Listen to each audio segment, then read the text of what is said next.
Miqueas capítulo 5. Si tienes una Biblia, Miqueas capítulo 5, versículos 2 al 5 será nuestro texto principal del día. Estoy muy agradecido de que Greg haya usado esto como parte de su pensamiento de comunión esta mañana. Él dio más antecedentes de los que yo iba a dar, así que estoy agradecido de que ahora estés llegando con más contexto histórico del capítulo 5 de Miqueas, pero leamos el capítulo 5 de Miqueas. Versículos 2 al 5. Pero tú, Belén Efrata, pequeña entre las familias de Judá, de ti me saldrá el que será Señor en Israel, cuyos orígenes son desde tiempos antiguos. Por tanto, Israel quedará abandonado hasta el tiempo en que la que está de parto dé a luz un hijo y el resto de sus hermanos regresen a unirse a los hijos de Israel. Él estará de pie y pastoreará su rebaño con el poder del Señor y con la majestad del nombre del Señor su Dios, y vivirán seguros, porque entonces su grandeza llegará hasta los confines de la tierra. Y Él será nuestra paz cuando los asirios invadan nuestra tierra y marchen a través de nuestras fortalezas. Levantaremos contra ellos 7 pastores y 8 comandantes. Nos detendremos allí. A medida que comienzas a abrir tu mente al capítulo 5 de Miqueas, la pregunta que quiero que reflexionemos por un momento es, ¿alguna vez te has sentido ignorado o tal vez subestimado, como si alguien en tu vida te viera como pequeño e insignificante? Ahora bien, si alguna vez me has visto jugar al béisbol, sabrás que siempre soy la última persona elegida, y por una buena razón. No soy un jugador importante cuando se trata de béisbol. No soy un jugador importante cuando se trata de ningún deporte real. Entonces, si hoy decidiéramos jugar al fútbol, te aconsejaría que no me eligieras. Sería un gran anotador, pero aún así tendría que preguntar cuál fue el puntaje. Yo soy el que sería considerado el menos importante, el pasado por alto, el subestimado y sobreestimado. No hay manera de que cuando se trata de atletismo, alguien me elija y diga, ese es el hombre, tal vez como liniero en el fútbol, pero incluso entonces, no quiero lastimarme. Así que me sentiría avergonzado. Lo admito, cuando pienso en esta idea de que hay momentos en nuestra vida en que somos ignorados, eso es lo que quiero que pensemos cuando lleguemos al pueblo de Belén. Pero verás, el punto que encuentro en Miqueas capítulo 5 es que a Dios le gusta tomar las cosas que parecen pequeñas e insignificantes y hacerlas significativas e importantes. Belén era pequeña, era un pueblo olvidado, como nos dijo Greg en los comentarios de la Cena del Señor. Fue insignificante, no estaba en camino a ninguna parte. Probablemente era un lugar de reunión en algún momento donde alguien decidió, quiero establecer mi campamento aquí, y nunca se fue. Viviendo en Nuevo México, hay muchos pueblos que digo que no hay razón para que estén en este mapa, y es porque alguien llegó y encontró agua y se quedó. Conozco varios pueblos en Kentucky de los que probablemente diríamos cosas muy similares. Algunos de ustedes tienen ranchos o granjas en el sur y conocen las áreas donde este pueblo no está en el camino a ningún lado y lo aman por eso. No está en camino a ninguna parte, y eso es lo que pensamos cuando llegamos al pueblo de Belén. No está en camino a ninguna parte. Pero note el versículo 2, de ti saldrá, de mí, el que será gobernante sobre Israel. De este pequeño pueblo, Dios levantará un gran Salvador. Y eso es lo que hace que esta lección sea aún más hermosa hoy, eso es lo que hace que esta lección sea aún más especial. Porque verás, yo creo que Dios trae su mayor esperanza de los lugares donde menos la esperamos, y eso lo aprenderemos en Miqueas capítulo 5, pero también lo aprenderemos en nuestras vidas hoy. A medida que avanzamos en el capítulo 5 de Miqueas, hay alrededor de 4 puntos principales que quiero que extraigamos de él, y el primero es que Dios usa lugares pequeños para revelar su gran plan. Fíjense bien en el versículo 2, en el comienzo mismo del versículo 2, pero tú, Belén, Efrata, aunque eres pequeña entre las familias de Judá. Belén no era una ciudad impresionante. No era potente, no era famoso, no estaba en camino a ninguna parte, pero a Dios el tamaño nunca le importó. Nunca se trató tanto de lo que esa ciudad había sido, sino de lo que esa ciudad podría ser. De hecho, creo que Dios eligió deliberadamente un pequeño pueblo para mostrar su fuerza y su poder. No fue que Él eligió la megaciudad para que naciera el Salvador. Fue Él quien eligió este pequeño pueblo rural, para convertirlo en algo grandioso. Pablo enseña la misma idea en 1 Corintios capítulo 1 versículo 27 cuando menciona, pero las cosas necias del mundo avergonzarán a los sabios. Dios escogió lo débil del mundo para avergonzar a lo fuerte. Dios escogió lo vil del mundo, lo menospreciado, lo que no es, para anular lo que es, a fin de que nadie se jacte en su presencia. Por favor, no desestimes lo que Dios puede hacer a través de tu vida. Por favor, no te subestimes. Esa es una tendencia que se repite en nuestras vidas, no es así. Esta idea de que no soy lo suficientemente bueno, no soy lo suficientemente capaz, mi familia no es capaz de hacer esto, mi trabajo, no soy capaz de hacer esto en mi trabajo, mi iglesia es solo una iglesia pequeña. Mi comunidad, mi influencia. Muy a menudo miramos las cosas en nuestra vida y decimos que estas son las cosas que no pueden, que les falta la capacidad de hacer cosas grandes y poderosas, pero aprendimos de este pequeño pueblo de Belén que Dios toma las cosas pequeñas aparentemente insignificantes y hace cosas grandes y mágicas a través de ellas. Como si esas cosas mágicas fueran espirituales. La pregunta que quiero que nos hagamos es, ¿dónde estoy permitiendo que Dios me limite? ¿En qué áreas estoy permitiendo que Dios me limite? Porque miraré mi propia vida y sé que muchos de ustedes también lo harán y diré que no soy capaz de hacer lo que sea, que mi familia no es lo suficientemente fuerte para hacer esto, que mi familia no hará esto, que mi comunidad no hará esto, que mi iglesia no puede hacer esto. Esas son mentalidades equivocadas, amigos, esas son mentalidades de fracaso y Dios es el que viene en lugares pequeños y dice que no, que eres capaz porque todo esto se hace a través de mi poder.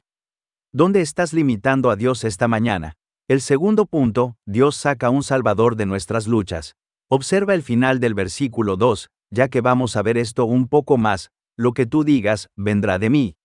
Uno que será gobernante sobre Israel, cuyos orígenes son desde tiempos antiguos, desde los tiempos más remotos. Verás, Mike no predica en tiempos de paz. Este es un momento muy caótico. Fíjense, versículo 1 conmigo, si tienen sus Biblias abiertas, reúnan sus tropas ahora, ciudad de tropas, porque hay un asedio contra nosotros. Miqueas está cabalgando durante el cautiverio asirio y Asiria era brutal. No hubo una sola parte de la conquista siria que pareciera agradable. No marcharon a la ciudad y dijeron, hola amigos, unámonos todos, seamos felices y hagamos esto bien. No, eso viene un poco más tarde con los babilonios y los asirios, y ellos también siguen siendo bastante despiadados.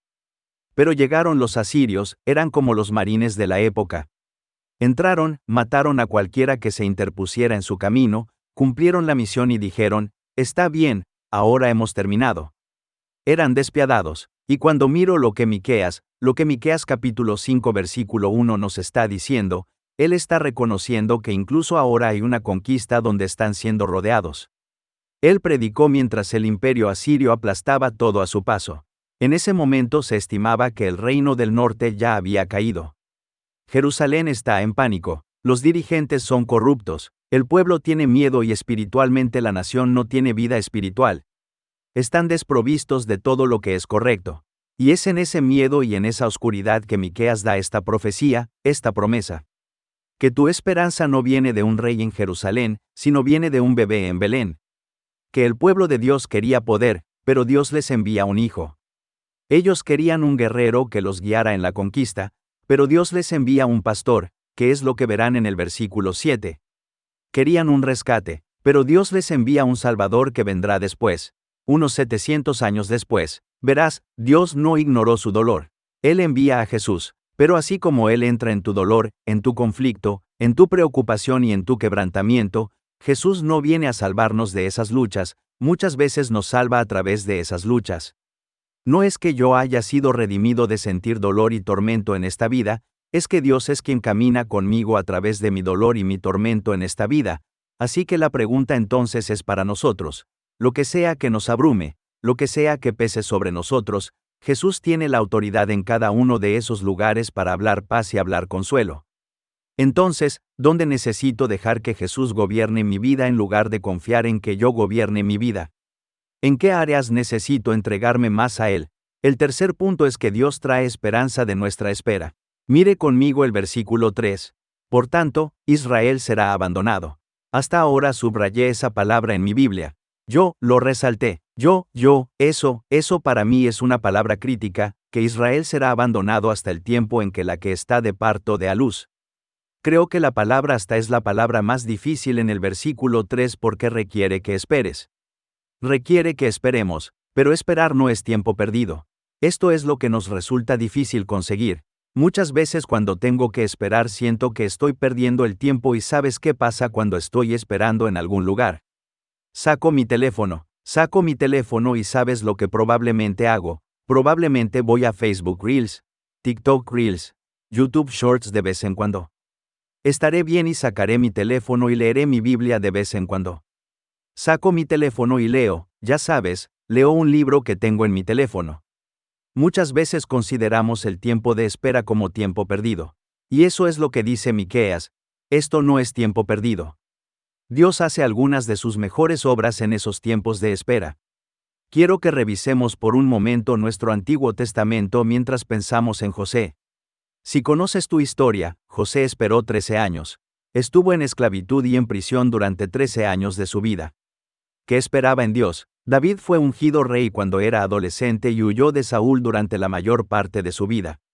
No fue hasta casi cierta edad que finalmente se convirtió en el verdadero rey reinante de Israel, a pesar de que siempre supo que él era el ungido por Dios. ¿Con qué frecuencia esperamos en nuestras carreras ese ascenso, esa oportunidad de convertirnos en algo que sabemos que estamos destinados a hacer, pero esperamos?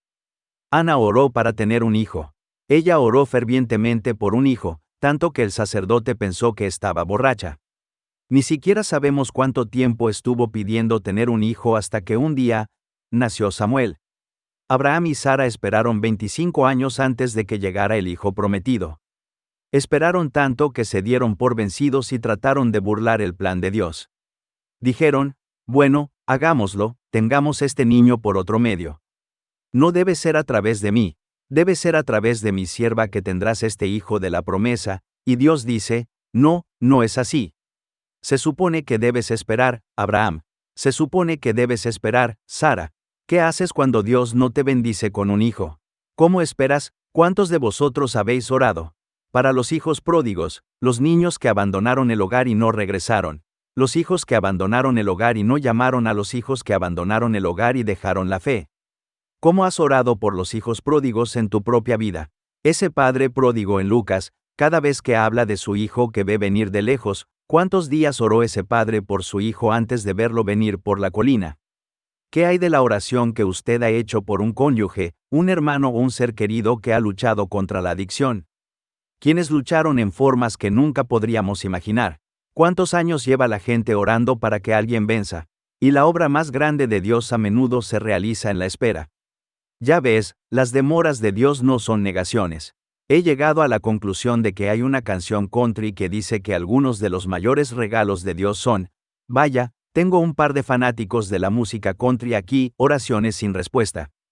Y yo, no sé, quizás soy tonta, pero a mí, me gusta cambiar eso de que las respuestas de Dios siempre son sí. Como dije, quizás soy yo el tonto.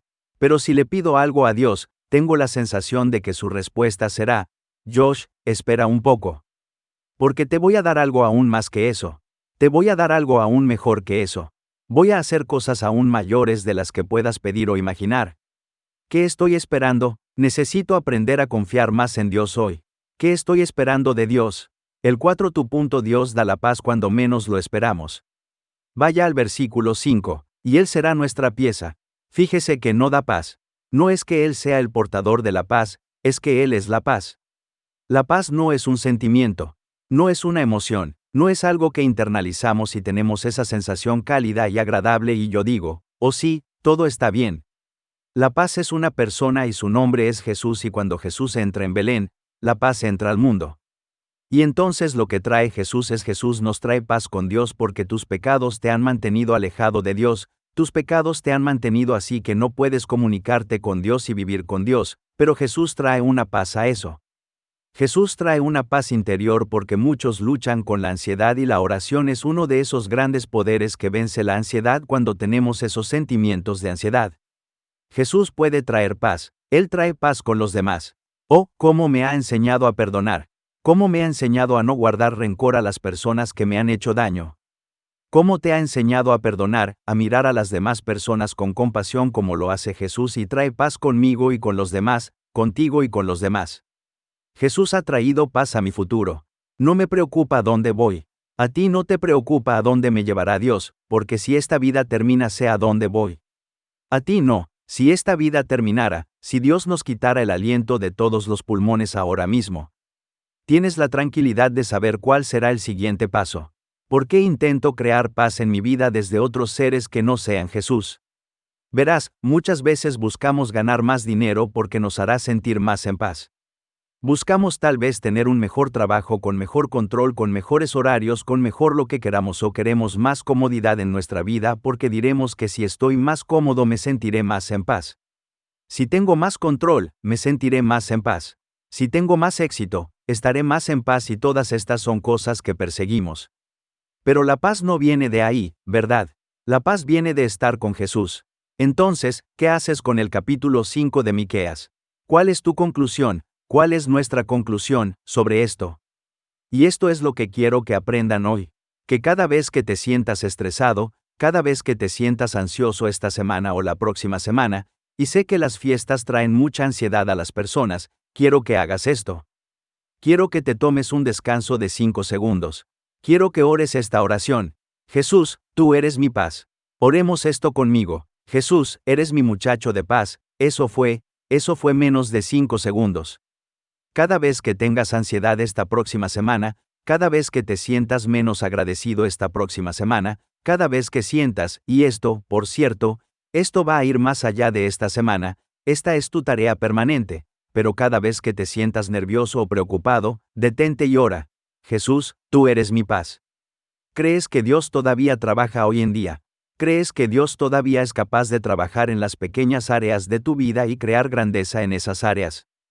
Porque ves cuando dices esta oración Jesús, tú eres mi paz, estás profesando que Jesús es tu paz y lo que noté es que lo que estamos creando es una mentalidad y una tendencia dentro de tu mente, dentro de tu subconsciente que dice cuando estoy estresado, oro y cuando oro tengo paz.